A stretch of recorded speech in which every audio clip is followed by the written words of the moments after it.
আসসালামু আলাইকুম, কেমন আছেন সবাই? আশা করি সবাই ভালো আছেন। আজকে আমার ছেলে আপনাদের ডিম ভাপার রেসিপিটা করে দেখাবে। এই রেসিপিটা মোটামুটি আমরা সবাই পারি, কিন্তু ও একটু অন্যরকম ভাবে করেছে। চলুন তাহলে রেসিপিটা শুরু করি। প্রথমে একটা স্টিলের বাটিতে সামান্য পরিমাণ তেল দিয়ে নিতে হবে। সামান্য পরিমাণ না, তেলটা অনেক বেশি করে দিতে হবে, নয়তো ডিমটা কিন্তু মোল্ড আউট করা যাবে না।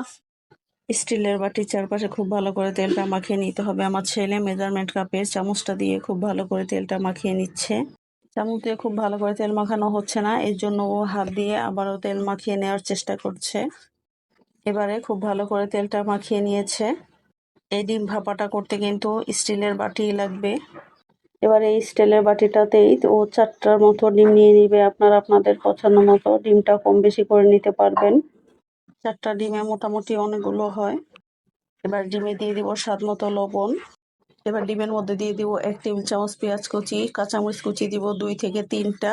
ঝালটা আপনাদের পছন্দ মতো দিয়ে দিবেন। 1/4 চা চামচ কালো গোলমরিচের গুঁড়া দিয়ে দিব। 1/4 চা চামচ রাঁধুনি গরুর মাংসের মশলা। এবারে খুব ভালো করে নেড়ে চেড়ে ডিমের সাথে মশলাগুলো মিশিয়ে নিতে হবে। সব মশলাগুলো যেন খুব ভালোভাবে মিশে যায় এমন ভাবে মেশাতে হবে। এই কাজটা আপনারা অন্য বাটিতে করে নেবেন। এই বাটিতে করলে কিন্তু পরবর্তীতে ডিমটা উঠতে চায় না। এই রান্নার জন্য ডিমটা মোল্ড আউট হওয়া খুব বেশি জরুরি। ডিমের সঙ্গে সব মশলাগুলো খুব ভালো করে মিশে গেছে। এবার ঢাকনা দিয়ে ঢেকে এটাকে ভাপে বসিয়ে নিতে হবে। ডিমটা গরম পানিতে ভাপিয়ে নিতে হবে, এই জন্য আগে থেকে আমি একটি প্যানে পানিটা ফুটিয়ে নিয়েছি। প্যানের মধ্যে আমি একটা স্ট্যান্ড বসিয়ে দিয়েছি। এবার এর উপরে আমি বাটিটা রেখে দিব। এবারে ঢাকনা দিয়ে ঢেকে 10 মিনিটের মতো ভাপিয়ে নিলে ডিমটা পুরোপুরি সিদ্ধ হয়ে যাবে। 10 মিনিটের মতো ডিমটাকে ভাপিয়ে নিয়েছি। এবার ঢাকনাটা তুলে ডিমটা চেক করে নিব ডিমটা হয়েছে কিনা। এবারে একটি শাঁসলিকের কাঠি দিয়ে কিভাবে ঢাকনাটা তুলতে হয় সেটা আমার ছেলে আপনাদের শিখিয়ে দিবে। শাঁসলিকের কাঠি দিয়ে ডিমটা চেক করে নিবে ডিমটা ভাপা হয়েছে কিনা। ডিমটা খুব ভালোভাবে সিদ্ধ হয়ে গেছে। এবার এটাকে আমি নামিয়ে নিব। এবার একটি প্যানে দিয়ে দিব 1 টেবিল চামচের মতো সয়াবিন তেল। এবারে প্যানে দিয়ে দিব 3 টেবিল চামচের মতো বাটার। পুরো রেসিপিটা আমার ছেলে বাটার দিয়ে করবে। সামান্য পরিমাণ তেল দিয়ে বাটারটা দিলে বাটারটা পুড়ে যায় না, তাই সামান্য পরিমাণ তেল ব্যবহার করেছি। চুলার আঁচটা মিডিয়ামে রেখে বাটারটা মেল্ট করে নিতে হবে। এবার এতে দিয়ে দিব ছোট সাইজের 5টি পেঁয়াজ কিউব করে কাটা। দিয়ে দেব 5টি কাঁচামরিচ। কাঁচামরিচটা আমি একটু ছুরি দিয়ে কেটে নিয়েছি, নয়তো তেলের মধ্যে দিলে ফুটে আসবে। এবার এতে দিয়ে দেবো 3টা শুকনা মরিচ। ঝালটা আপনারা আপনাদের পছন্দ মতো কম বেশি করে নিতে পারবেন। দিয়ে দিব গরম মশলা। এখানে আছে 3 টুকরো দারচিনি, 3টা সাদা এলাচ, 1টা লবঙ্গ এবং 1টি বড় কালো এলাচ। নেড়ে চেড়ে কিছুক্ষণ ভেজে নিতে হবে। দিয়ে দিব একটি বড় সাইজের টমেটো। পেঁয়াজ টমেটোগুলো আমি বড় বড় করে কেটে নিয়েছি। আমি এগুলো ব্লেন্ড করব, তাই খুব ভালো করে একটু ভেজে নিব। মশলাটাকে খুব ভালো করে ভেজে নিতে হবে। এবার এতে দিয়ে দিব সামান্য পরিমাণ জয়ফল আর সামান্য পরিমাণ স্টার অ্যানিস। আপনাদের কাছে এটা না থাকলে চাইলে বাদ দিতে পারবেন।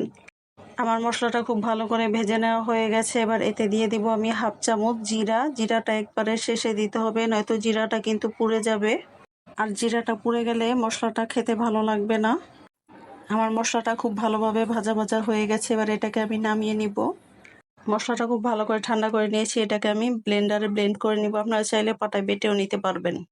এবার ডিমটাকে খুব ভালো করে ছুরি দিয়ে চারপাশগুলো ছাড়িয়ে নিতে হবে, নয়তো ডিমটা মোল্ড আউট হবে না।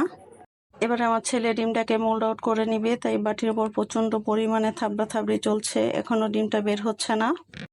আবারও চেষ্টা করা হচ্ছে, ডিম তো বের হচ্ছে না। এবারে ছুরি দিয়ে আবারও চারপাশগুলো ভালো করে ছাড়াবে, তারপরও ডিমটা বের হবে না। আবারও বাটিটাকে উল্টাচ্ছে, দেখা যাক ডিমটা বের হয় কিনা, কিন্তু ডিমটা তো বের হচ্ছে না। এবারে প্রচন্ড পরিমাণে ডিমটাকে থাবড়ানো হবে, তারপরও ডিমটা বের হবে না। এবার শাঁসলিকের কাঠি দিয়ে আবারও চেষ্টা করা হচ্ছে, এবার হয়তো ডিমটা বের হয়ে যাবে। এবারে বাটিটাকে মোল্ড আউট করে নিতে হবে। এবার ডিমের বাটির উপর প্রচন্ড পরিমাণে থাপড়ানো হচ্ছে, যেন ডিমটা খুব সহজে বের হয়ে যায়। এত থাপড় খাওয়ার পরও ডিমটা বের হচ্ছে না, খুবই দুঃখজনক বিষয়। এবারে আবারও চেষ্টা করে দেখা যাক ডিমটা বের হয় কিনা। ডিমের চারপাশগুলো খুব ভালো করে ছাড়িয়ে এবারে মোল্ড আউট করে নিতে হবে। আবার থাপড়ানো হচ্ছে। অবশেষে ডিমটা মোল্ড আউট হয়েছে, তবে ডিমের মাঝখানটা বাটিতেই রয়ে গেছে। যাই হোক, অনেক থাপড়াথাপড়ির পরে ডিমটা বের করে নিতে পারছে। এবার আমরা মূল রেসিপিতে চলে যাই। ডিম যে বাটিটাতে ভাপানো হবে সেই বাটিটাতে বেশি করে তেল দিয়ে ডিমটা সহজেই মোল্ড আউট হয়ে যায়। আমার ছেলে বাটিটাতে একটু কম পরিমাণে তেল দিয়েছে, তাই মোল্ড আউট হচ্ছিল না। এবারে এই ডিমটাকে একটা ছুরি দিয়ে ছোট ছোট করে কিউব কিউব করে কেটে নিতে হবে। আপনারা আপনাদের পছন্দ মতো কিউব করে কেটে নিবেন।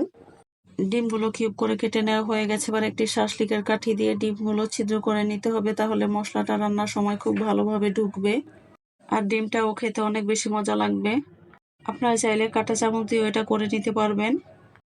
চুলায় একটা প্যানে দিয়ে দিব 1 টেবিল চামচ সয়াবিন তেল। সয়াবিন তেলটা দিলে বাটারটা পুড়ে যাবে না, তাই আমি 1 টেবিল চামচ সয়াবিন তেল ব্যবহার করেছি। এবার দিয়ে দিলাম 3 টেবিল চামচের মতো বাটার। বাটারটা খুব ভালো করে মেল্ট করে নিতে হবে।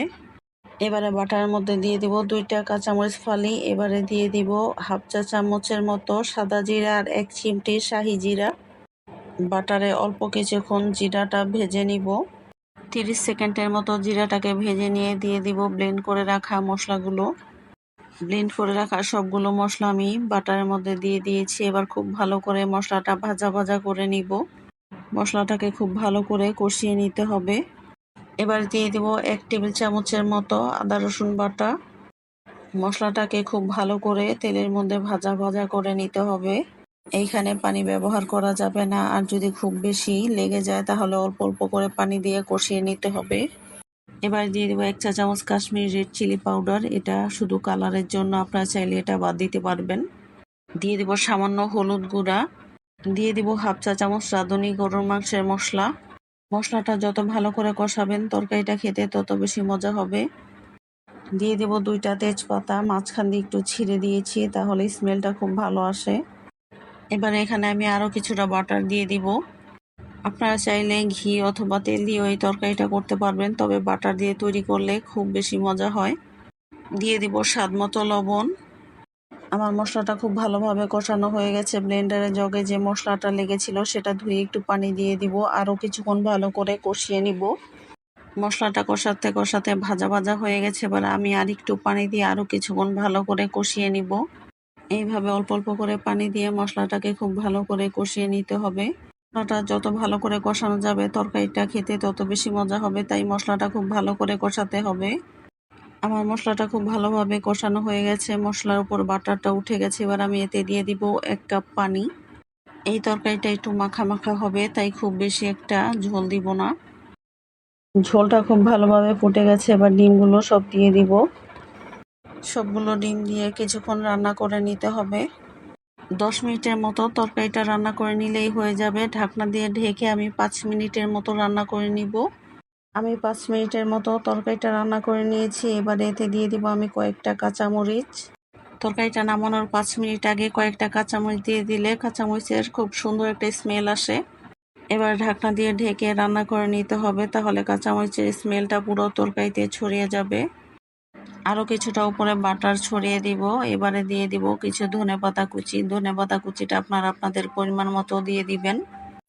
আমার তরকারিটা হয়ে গেছে। এবার উপর থেকে দিয়ে দিব 1/4 চা চামচ ভাজা জিরার গুঁড়া, দিয়ে দিব 1/4 চা চামচ গরম মশলা পাউডার। আমার তরকারিটা হয়ে গেছে। এবার আমি তরকারিটাকে নামিয়ে নিব। আমার ছেলের রেসিপিতে করা এইভাবে আপনারা ডিমের তরকারিটা রান্না করে খেয়ে দেখবেন, অনেক বেশি মজা হয় এই তরকারিটা। ভিডিওটি ভালো লাগলে অবশ্যই একটি লাইক দিবেন। আমার চ্যানেলটি সাবস্ক্রাইব করে পাশে থাকবেন। ফেসবুক পেজ থেকে দেখে থাকলে পেজটি ফলো করবেন। সবাই বেশি বেশি ভিডিওটা শেয়ার করবেন। আল্লাহ হাফেজ।